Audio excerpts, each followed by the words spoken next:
Just talking about with his communion thoughts. We're talking about excuses. What I want to do, first of all, this morning, first things first, and maybe this will help, especially if you were up late last night, this morning, ringing in the new year. This will help keep you at least awake for a few minutes. It's just when I say go, just turn to somebody around you. It can be a family member. It can be a total stranger. If you're sitting completely alone, you might have to move a little bit to talk to somebody. But just tell somebody around you, just the most common excuses that you have either heard or used on a fairly regular basis, okay? And you know, there's no judgment. Just, you know, if it's something, if you used it, you know, share that with somebody else. If it's something that you've heard often, share that with another person. If you're watching online, I'd love for you to put it in the comments. That would be awesome. I'd love to see all the comments from people about different excuses. But just do that for a few seconds. On your mark, say go. Share with each other the excuses that you got. Go. Did the dog actually eat your homework? Probably not. Okay, but you're going to say they did anyway, right? Couldn't get there because I had car trouble. Anybody ever use that one? You didn't really, but you said you did? Okay. Oh, here's one. My phone was on silent. Missed your call. When really I was like, ooh, don't want to.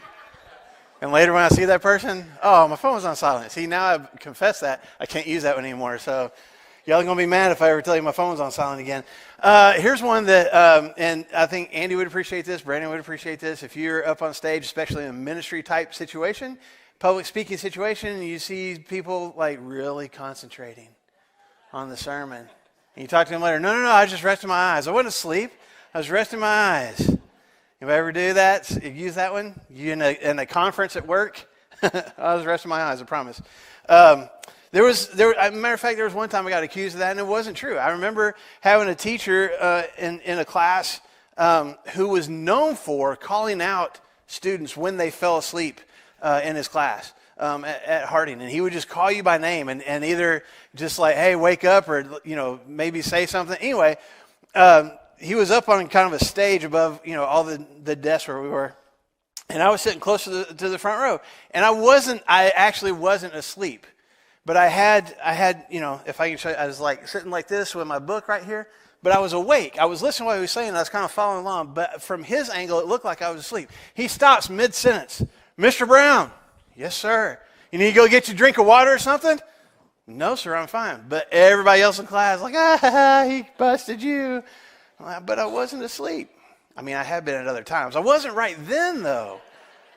Got falsely accused.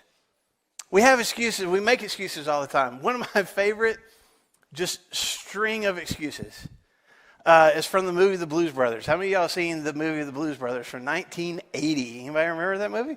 And if you don't know much about the movie, I'm not going to tell you the whole plot, but there's John Belushi is playing Jake Blues, and Carrie Fisher, you know, Princess Leia, spends different times in the movie trying to end his life. And I know that sounds bad, but it's funny because it's a comedy. But anyway, she finally confronts him towards the end of the movie. And the whole thing was, sometime before, they were engaged to be married, and then he just left her standing at the altar. That's the whole reason why she's mad and upset and trying to get revenge on him. And she confronts him and says, you know, I'm going to have to kill you because of what you did. And he's like, no, and he starts begging for his life, and he goes through this whole string of excuses. And, you know, he's on his knees begging, and he says, I ran out of gas. I got a flat tire. I didn't have change for cab fare. I lost my tux at the cleaners. I locked my keys in the car. An old friend came in from out of town. Someone stole my car. There was an earthquake, a terrible flood, locusts. It wasn't my fault. And it's just this whole string of excuses. I don't do it justice. It's really funny. You got to watch the movie. But anyway, we have a variety of excuses that we offer for a variety of different reasons to a variety of different people in a variety of certain situations. We've heard those things from other people. We've used those things with other people. We'll make excuses for why we didn't complete a task that we were supposed to do. We'll make excuses for why our finances are in the shambles that they are. We'll make excuses for why our relationships are not healthy, why our marriages are breaking down. We'll make excuses for why we lied. We'll make excuses for not doing something that we should have done. We'll make excuses for why we quit when we should have kept going.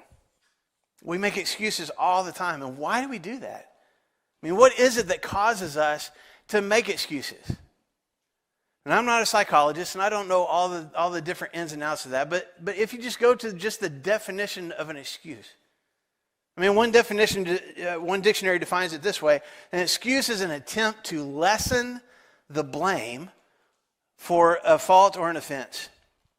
Or it's seeking to justify or even defend a behavior. In other words, I've done something that I know I shouldn't have done, or I didn't do something that I know I should have. And because of that, I don't want to be blamed for that. I don't want you to be angry or upset with me for that. And so I'm wanting to lessen that blame, and I'm wanting to lessen the guilt a little bit. And so I make an excuse, give a reason why.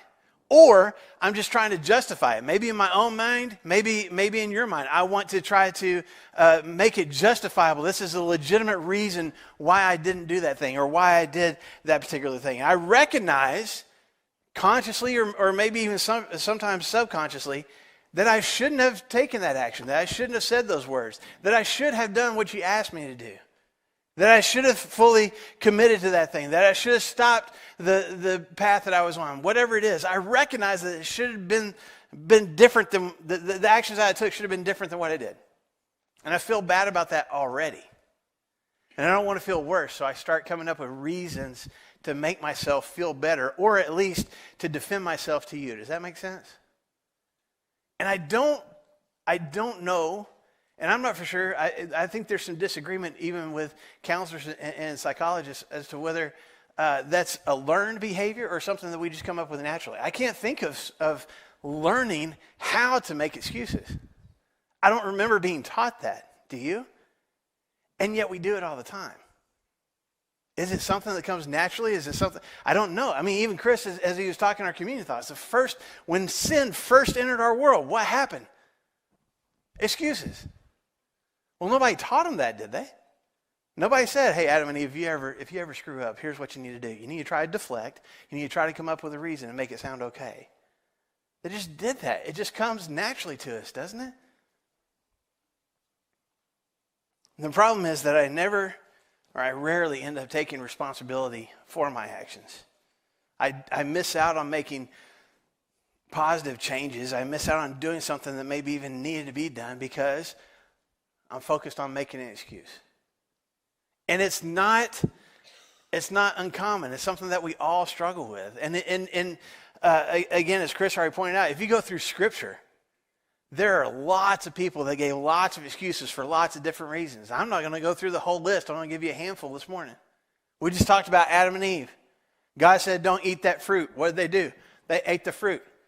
There's punishment. There's consequences of that. So when God confronts them, did you eat the fruit that I told you not to eat? Well, okay, yes. But this woman that I didn't even ask for, you just gave her to me. She's the one that gave me the fruit.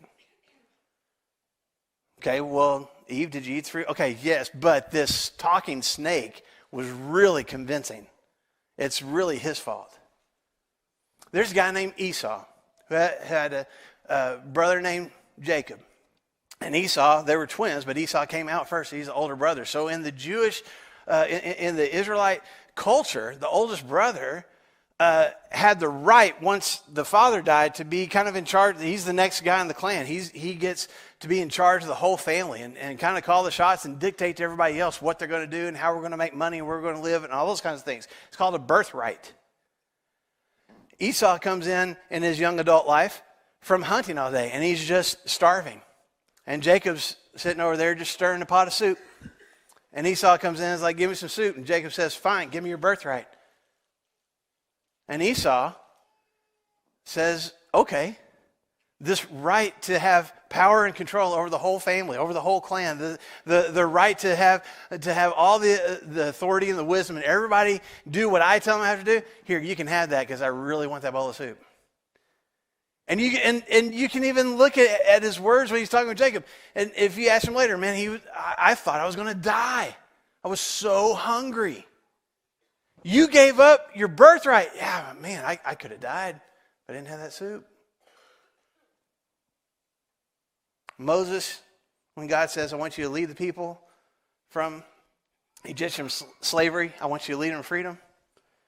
Just a handful of things he says. That's not my job. I'm a shepherd. I'm not a leader of people. Those people won't listen to me. I'm going to go and say, hey, God wants y'all to be free. And they're going to be like, nope. They're not going to listen. I don't make words good, sound, talk. I don't talk good, God. And it's excuse after excuse after excuse. There's a guy who, the first king of Israel, is a guy named Saul. And one of the battles that he was fighting, his instructions from God were, I want you to kill everything. Kill all their animals, kill everybody. These people need to be destroyed and all their property needs to be destroyed. And what does Saul do? He keeps the good stuff. He keeps the best animals. He keeps some gold. He spares the king. And when he's confronted with it, Saul, God said, destroy everything. You kept some stuff. He's like, yeah, but I kept the good stuff. And I was going to give some of it to God. Jesus tells a story of a guy throwing a party, a huge banquet, and he's already invited people to it. And then he sends his servant to go tell him, hey, the banquet's ready. Come to the party, come to the banquet. It's excuse after excuse. One guy says, I just bought a field. I got to go look at it. Where's it going to go? It's still going to be there.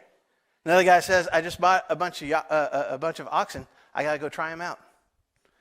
Did he not try them out before? Could he not have tried them out later? One guy says, I just got married. I can't come. Maybe that's more legitimate, but still an excuse. One of my favorites, Moses' brother, Aaron, who in his lifetime in helping Moses lead the people of Israel out of Egyptian slavery, was also given the power to do miracles. And had this special connection with God, has seen God perform miracles, has seen him do all the things he did. And Moses is up on Mount Sinai talking with God, and Aaron's down with the people. And the people were like, we don't want to worship that God anymore, so do something else for us. And Aaron says, all right, well, bring all your gold. And they bring a whole bunch of gold to him, and he melts it in the fire, and he fashions a cow, and everybody starts bowing down and worshiping this golden cow. And Moses comes down, and all the people are worshiping this cow, and he's like, we just had 10 plagues and walked through the Red Sea and got water from a rock and just all these things, and you're already worshiping a stupid statue. And they're like, Aaron made it. So he goes to Aaron, he confronts him. How could you do something like this? And Aaron, this is in Scripture, Aaron says, I just took the gold, threw it in the fire, and here comes this cow. I had no control over it. And all those things I just shared with you, that's not all of them in Scripture. That's just a handful. And we look at those stories, we listen to those stories, we laugh, we go, that's so lame. Couldn't you come up with something better? It's so dumb. How could you try to justify your behavior with an excuse like that? And yet, if we're really honest, we do some similar things. We say some similar things. Before we become too judgmental, let's be honest about some of our excuses. When we need to make changes in our physical health, well, I've always been this way. Yeah, it is what it is. I'll work on it later. When we are struggling with our finances, when we have a complete lack of finances, maybe because of our ill-advised spending and getting ourselves into debt. And we say, well, I should be getting paid more for the job I'm doing. Or, I know that I didn't really have the money for it, but I needed it. Oh, that's a big one for us, isn't it? I needed it. I deserve it. Everybody else gets to have that thing. Why can't I? Struggles with our marriages. I've already tried to fix it. It didn't work. My spouse should try harder. I'm the one that's trying. My spouse should try harder than me. You know what? It's just my upbringing. It's my personality. It's who I am. They need to learn to deal with it. When we have bad habits, when we have addictions, we convince ourselves, we tell other people, it's not that big a deal. It could be worse. Everybody else is doing it. When we're not giving our full effort on the job or at school, it's good enough. I mean, it's getting done. I didn't have time. People are mistreating me. People are taking advantage of me. When we're asked to volunteer at church, don't we have staff that does that? That's not my gift. I really don't have time. When we have opportunities to invite somebody to church or to share our story, to share our faith with somebody else, we have policies at our workplace where we can't talk about those kinds of things. They're going to think I'm weird. It's awkward. I don't know what to say. When we're challenged to be better stewards with our finances and to give more to God, to give more to His church, I can't afford it right now. Other people take care of that. They'll pick up the slack. God doesn't need my money anyway. Even in our own connection, our own relationship with God, when we know we've grown distant, when we know that there should be a better connection, we still offer excuses. It's not that big a deal. He loves me. He knows who I am. I know who He is. I'll spend more time praying later. I'll get more into His Word later. All Christians are pretty much hypocrites anyway. Have I named off any of your excuses yet? Because I'll be honest with you, I've named several of mine. Some of those things that I just said are things that I have said about different aspects of my life. Maybe I've mentioned one of your excuses too. Because we do it all the time. And I don't want to inflict any guilt on us this morning. I don't want to make anybody feel bad. I just want us to be honest with ourselves and honest with our God. That I want us to recognize that we all struggle with giving excuses to justify why we are doing what we're doing that we shouldn't be, or why we are not doing what we should be doing. And just quick side note. I think sometimes we get confused we confuse a reason with an excuse. And there's a difference. There may be certain reasons why I make a certain choice or act a certain way or do a particular thing. I may have kind of maybe a lesser job than somebody else does. I may have been abused in my past. I may have some physical limitations that keep me from doing certain things that maybe other people can do. I may have a lack of education. I may have failed at something before, and it's going to be difficult for me to try again. And those are all legitimate reasons. But the reason is, this is why, when we're talking about reason, it's something why this particular thing that I should be doing, or this particular thing that I should stop doing, why that's a challenge. It's a reason, but I end up using the reason as an excuse. Does that make sense? And there may be a whole bunch of reasons why, legitimate reasons why I feel a challenge, I feel a struggle to do a particular thing or stop doing a particular thing. But my problem is I turn my reason into an excuse. I hide behind it. I use my reason to justify why I'm not doing what I should be doing. So we make excuses. And what I want us to challenge, what I want to challenge us to this morning, starting this new year, this is the first day of 2023. And I want us to start as a church family, and any guests are with us, anybody that's joining us online, I want us all to challenge each other and to challenge ourselves to start this year with the mentality of no excuses. I'm not going to hide behind excuses anymore. I'm not going to make that a habit in my life anymore.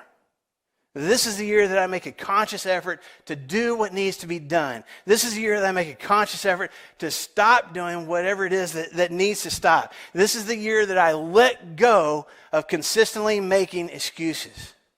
And so we're going to spend the next few weeks talking about different aspects of our lives where we can stop making excuses, where I'm not going to make excuses anymore. No more excuses. There's reasons why I might be struggling. There's reasons why this is a challenge for me, but I'm not going to offer excuses anymore. I'm going to do what needs to be done. I'm going to stop doing what needs to stop being done.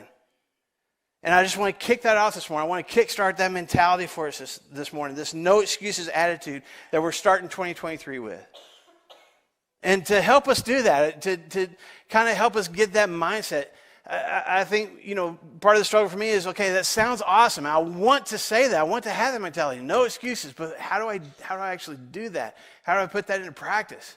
So I'm going to give you 3 action steps this morning to where we can start, where we can get the ball rolling. And it's actually 3 key words, 3 action words. So if you want to write this down, if you want to screenshot this so you can come back to it later and remind yourself of it, here we go. Here's the 3 key words. I'm going to stop, I'm going to start, and I'm going to commit. I'm going to stop, I'm going to start, I'm going to commit. I'm going to stop, first of all, making excuses. I'm going to stop making excuses. I just need to stop doing it. I just need to quit. Just don't make excuses. I know as I say it out loud, that sounds so simplistic. Excuses are a problem. Well, don't make one. Oh, okay. It sounds really simple.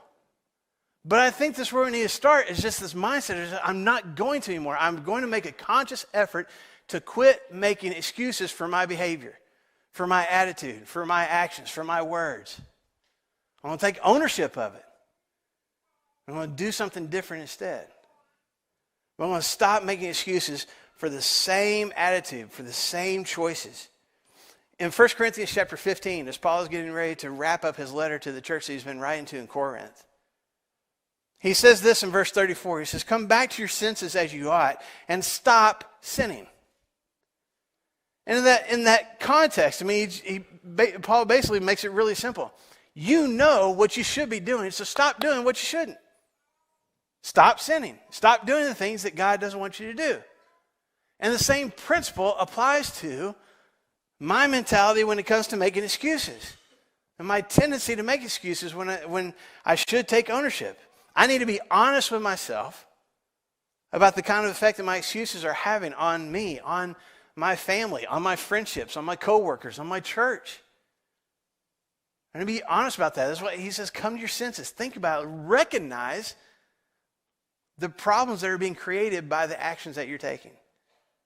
So I need to recognize the problems that are being created by my excuses and choose to stop making excuses. Number 2, I need to start from where I am. Starting right now, starting today, starting in this moment. What better place to start than the first day of the new year? To start from now on taking ownership. To start taking action, doing the things that I'm nervous about doing. To stop doing the hurtful things that are hurting myself and other people. And often I use different excuses, again, to justify why I can't start doing something.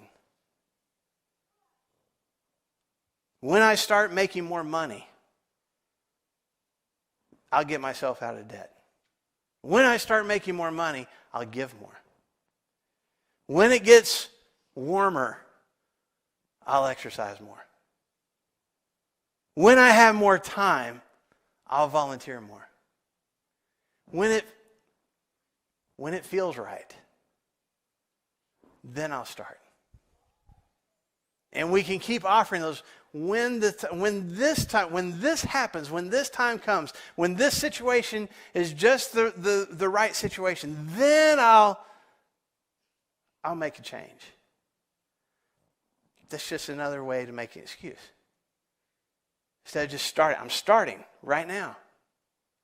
This is it. This is the time to start. I'm not waiting for when the time is right. I'm not waiting for certain circumstances to take place. It's now. I'm going to start right now.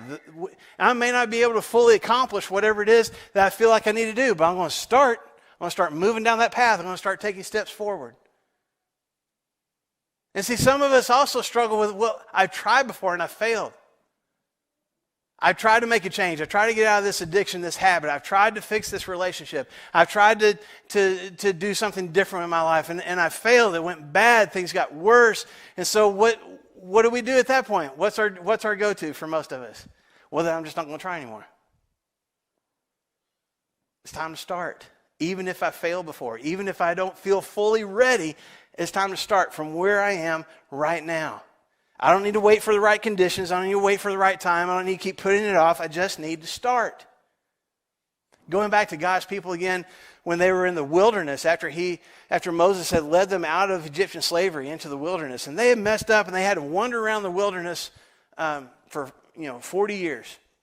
And when it's time for them to go into the promised land, this land that God was going to give to them, and he was going to drive out all their enemies and give them this wonderful land as their own possession.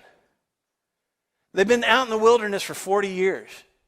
And in that time, they had complained an awful lot. Read through Numbers, read through Deuteronomy, read through Exodus. There's a lot of times where even as God was taking care of them and giving them food and water, where there wasn't food and water, they still complained about it.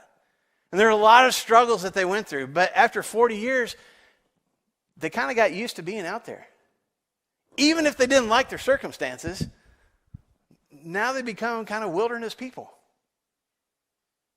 In Deuteronomy chapter 1, Moses is talking to the people, and he says in verse 6, the Lord our God said to us at Horeb, you have stayed long enough at this mountain. You've been here long enough. It's time for the next chapter. It's time to step forward. It's time to move. Get up. Let's go. Let's move. You've been where you are long enough. And maybe God's saying the same thing to me this morning. Maybe if I would be still and recognize I can hear the voice of God in my own ears saying, you've been where you are long enough. It's time to move. Yeah, but I failed before. It's time to move. Okay, but I'm really nervous about making this change. I understand that. It's time to move. Okay, I don't know exactly how to do what I feel like it is that I need to do. Great. I'll walk with you. It's time to move. You've been where you are long enough. No more excuses. Let's step forward. I'm going to stop making excuses. I'm going to start from where I am. Start moving and taking a step forward right now. And number 3, I'm going to commit to it. I'm going to commit to it. Whatever it is that I need to stop, or whatever it is I need to start, whatever it is I need to change, do different, I'm going to fully commit to it. So many New Year's resolutions and attempts and new habits and so many wishes for something to be different. Those things end up fizzling out and fading away because I never was fully committed to it. I wanted something to be different. I recognized that something needed to be different. I recognized a change that needed to be made. I even wanted to do that particular thing, but I never really committed. And so I ended up, even if change happened for a little while, I ended up getting back in my old habits again. I ended up making excuses for it. And if I'm going to have a no excuse mentality, I have to commit to whatever the change is that I need to make. We've shared this before, so I won't go too deep into the story. But as God's people through hundreds of years had waffled back and forth between following him and following other gods and doing what he wanted them to do and doing what they wanted to do, he'd allowed them to be taken into captivity. And then several decades later, he was allowing them to come back to their homeland again. And their capital city, Jerusalem, where the temple was, where they worshiped God, where the throne of the kings was there, that beautiful building of worship had been completely leveled. The walls around that city that had protected it for centuries were just crumbled to the ground. And there's a guy named Nehemiah, and there's a whole book about him in the Old Testament. And Nehemiah decides, we're going to rebuild the walls. And he gets a bunch of people who are already living there together. He takes some people with him, and he has this plan. We're going to go rebuild the walls of this city, these giant walls of this fortress. We're going to build them back up again, which sounds like an amazing task. And one of the key things about that story that always amazes me is a lot of the people that Nehemiah used to rebuild these massive walls had no engineering or construction experience or knowledge whatsoever. Nehemiah was a cupbearer. Nehemiah was the guy who would take the king's wine and test it first before he gave it to the king to make sure it wasn't poisoned. That was his skill set. Good. He's going to go build a wall. And when you read in Nehemiah chapter 4, chapter 3, chapter 4, of these guys that he got to join him in this project, I'm sure there were some people that knew how to build things. I'm not saying there wasn't anybody that didn't know how to build anything, but even some of the people that are listed there are jewelry makers and perfume makers. They don't have this experience. And yet when you look in Nehemiah chapter 4 and verse 6, it says, we rebuilt the wall till all of it, around the entire city, reached half of its height. Why? For the people worked with all their heart. There weren't any perfume makers that said, I don't know how to swing a hammer because all I know how to do is make perfume. He handed them a hammer and they're like, okay, let's see how this goes. Why? Because they were fully committed to it. They worked with all their heart. This is what I want to do. This is what I feel called to do. This is what I have to do. Does that make sense? That's the kind of passion. That's the kind of mentality I have to have if something's going to be different, and I'm not going to make excuses for not getting it done. I had to fully commit to it. These people could have had lots of excuses why they couldn't rebuild the wall. No experience. There were enemies fighting against them the whole time. It was hard work, whatever. They didn't hide behind excuses. They did the job. My guess is they failed a few times. My guess is there were thumbs that were hit with hammers. There were parts of the wall that they probably had to stop, tear a little bit down, and start over again. But they got it done. Why? Because they were committed to it with all their heart. That's the kind of mentality I need to have too. If I'm not going to make any excuses this year, I have to fully commit to whatever it is that I feel called and led to do. So I'm going to stop making excuses. I'm going to start from where I am right now. I'm going to fully commit to whatever it is that I feel God has put on my heart to do. What if, folks, whether that was our families, our marriages, our friendships, our physical health, our emotional health, our relationship with God, our involvement in church, what if that was our mentality? As a whole church family, that we all decided, we committed together, I'm not making excuses anymore. And I'm going to start doing what I know I need to do. And I'm going to stop doing what I know I need to stop doing. And I'm going to open my eyes and my heart to God and say, lead me in the direction that you want me to go. And I'm actually going to go. I'm going to fully commit to it. What would God do with us? What would God do with this church if that was our attitude? It's not impossible, is it? God can still do those kinds of things, right? God can still change lives, right? Do we believe that? Do we believe that he can change us? Do we believe? You can answer out loud. It's okay. I know it's New Year's Day, but I want to hear from you. Do we really believe that God can make some changes in our lives? Do we really believe that God can use us to change other people's lives? Then let's not make excuses anymore. And I'm not getting on to you. I'm stepping into this with you. I've made plenty of excuses for too long myself. And I'm not saying I'm going to be perfect and just, I'll never have an excuse in my life ever again. Nah, I probably will. But I'm going to work on it. And I want you to as well.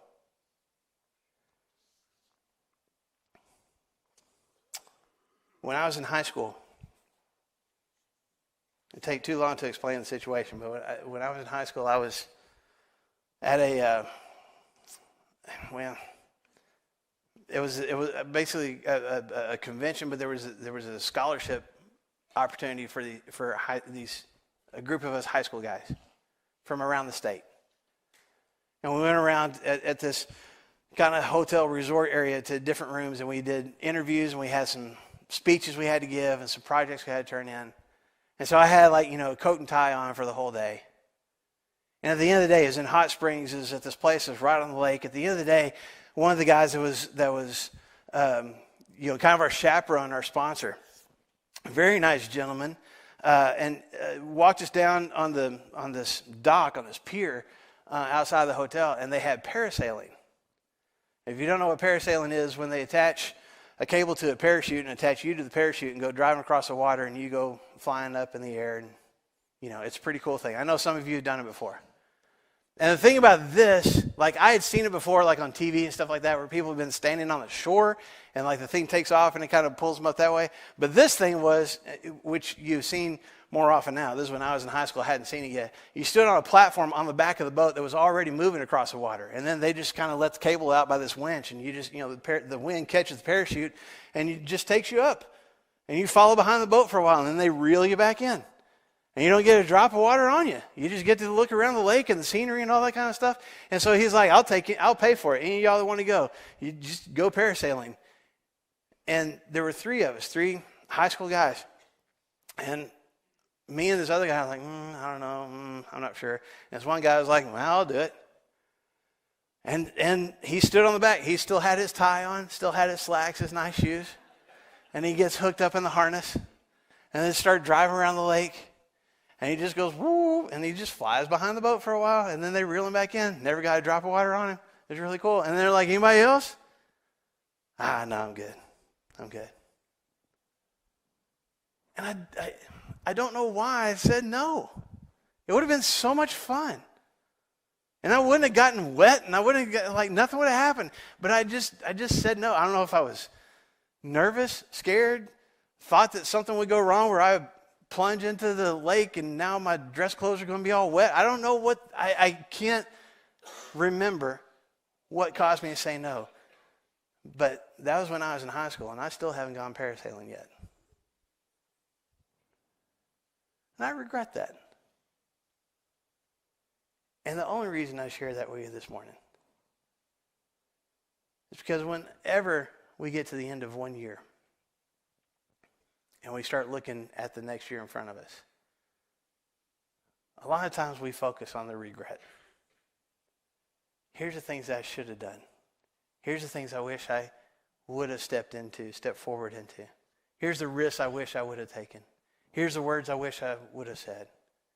Here's the friendship I wish I would have worked on. Here's the situation in my family that I wish I had handled differently. And I'm not saying that we won't ever have regrets. I'm not saying there won't be regrets in this coming year. But I think we can diminish them.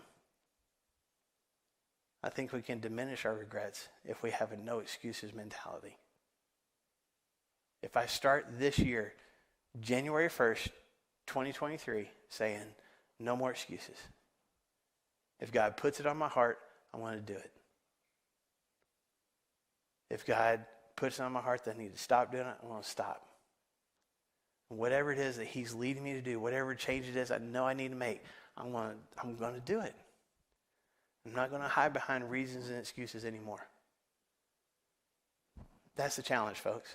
And we'll talk more about this over the next few weeks. And I really want to encourage you to come back every Sunday and invite other people to come with you as we work together to get past our excuses. And let God change our lives. And let him use us to change other people. So as we wrap up this morning, Andy's going to come up and lead us in another song in just a second. We're going to stand together when we sing it. And as we're singing this song, this amazing song of recognizing what God has done for us and recognizing how much our faith is in him and how much trust we have in him. As we're singing this song, if you're standing here singing with us and you recognize, man, I have been offering so many excuses for so long, I don't even know. I feel so much guilt. I feel so much regret. I don't even know how to start. You are welcome to walk to the front and share that with us. And trust that nobody's going to judge you because of that, because we all struggle with excuses and regret. And we will surround you with love and help and support and whatever we can do to help you stop making excuses in your life, starting today.